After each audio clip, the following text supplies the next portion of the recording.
My name is Sanarwa comedian. I want to use this opportunity to enlighten Nigerian youth from origins. Dear Nigerians, this time that you are facing a political situation, you have to take care and secure your life from any conflict in this period of time. Why? Because life is a single. When you lose yours, nobody will borrow his own. Furthermore, the Nigerian youth, you have to know something.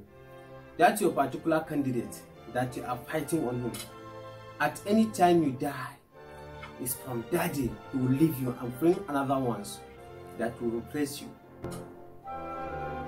Why? Because your work with him has done. The Nigerian youth, I am telling you this before you die on a politician. When you die, it's your parents who miss you, not politician. If you hear and understand, your life and your body will be scared. If not, you will harvest what you plant in the rainy season. I thank you, Nigerians.